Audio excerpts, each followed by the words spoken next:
खानापूर तालुक्यातील बिडी गावात घडली एक थरारक आणि हृदयद्रावक घटना, ज्याने संपूर्ण तालुका हादरून गेला आहे। एका प्रियकराने आपल्या प्रेयसीची चाकूने 9 वेळा भोसकून निर्दयपणे हत्या केली आणि त्यानंतर स्वतःच्याही जीवावर उदार झाला। ही घटना आहे प्रेम, विश्वासघात आणि क्रूरतेची। चला जाणून घेऊया या घटनेची संपूर्ण कहाणी। नमस्कार, मी सिद्धार्थ गावंडे आणि तुम्ही पाहत आहात सर्कल मराठी।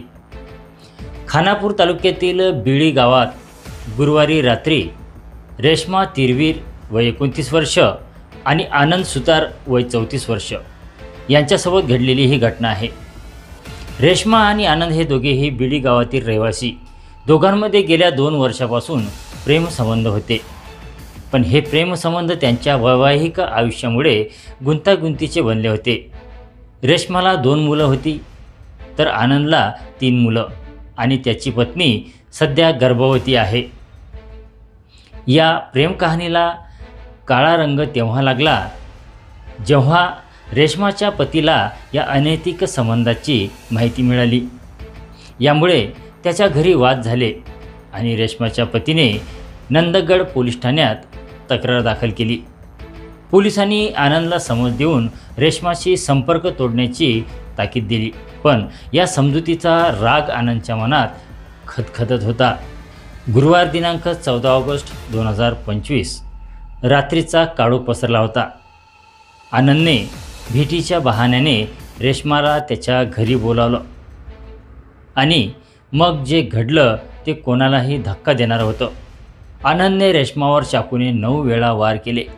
रेश्मा जागीच ठार झाली, पण तिथेच कहाणी संपली नाही।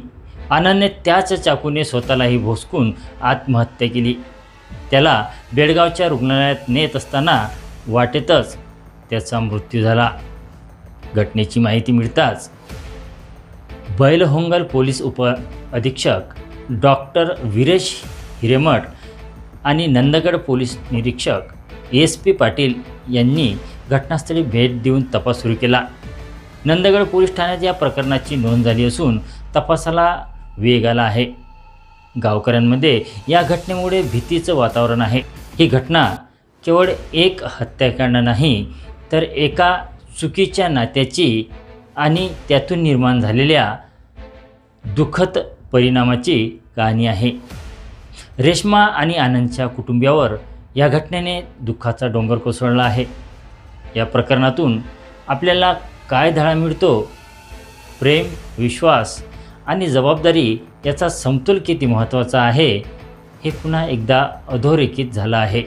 अशा थरारक आणि हृदयद्रावक बातम्यांसाठी आमचं चॅनल सबस्क्राईब करा आणि बेल आयकॉन दाबायला विसरू नका।